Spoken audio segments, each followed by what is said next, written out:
తప్పకుండా వాళ్ళు ఇప్పుడు మీకు జనసేన పార్టీకి మీరు నుంచున్నారు, మరి మీకు తెలుగుదేశం పార్టీ ఓటు క్లియర్గా ట్రాన్స్ఫర్ అయిద్దా? డెఫినెట్గా ఉంటుంది. ఎందుకంటే నేను తెలుగుదేశం పార్టీ నుంచి వెళ్ళాను, నాతో సత్సంబంధాలు ఉన్నాయి అందరికీ. ఓకే, ఇప్పుడున్న అభ్యర్థి కానీ బాబిరాజు గారు అందరూ అసలు మనం అంటే వాళ్ళు చాలా బాగా. లాస్ట్ టైం కూడా బాబిరాజు గారు కానీ నేను కానీ నిలబడాలి. ఆ రోజు ఈనానికి ఇవ్వద్దని చెప్పాం. అతను ఏంటంటే ఎలక్షన్ చేయడు, అతనికి ఇస్తే మళ్ళీ కుడిసొచ్చాడు, నెగ్గుతాడు, నెగ్గిన తర్వాత మేము ఇబ్బంది పడతాం, ఆర్థిక ఇబ్బంది పెడతాడు, నలిగిపోతారు కేడని కూడా చెప్పాం బాబు గారికి. ఆ రోజు ఆయనకున్న ఒత్తిడిలో మా ఇద్దరిని తీసి ఆయనకి ఇచ్చారు. నేను కోపం వచ్చి ఆ రోజు నా కొడుకు ప్రమేయంతో నేను జనసేనకి వెళ్ళవలసి వచ్చింది, లేదా నేను వెళ్ళండి. అప్పుడు కూడా నేను బాబు గారిని వదలను. కాకపోతే ఏంటంటే ఆయన మన మాట వినలేదని కోపం.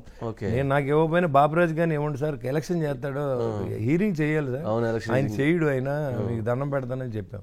ఆయన మన మాట వినలేదు. నాకు ఇవ్వద్దు పోనీ, మేము నెగ్గాలి మన పార్టీ, ఆయన వినలేదు. ఎందుకంటే నీకు ఇవ్వలేకపోతున్నాను శ్రీనివాస్, నేను ఏదో టీటీడీ దేవస్థానం ఏదో ఇస్తాం, నాకు వద్దు సార్, నామినేటెడ్ ఏది ప్రజల నుంచి ఎలక్టెడ్ అవ్వాలనుకున్నాను.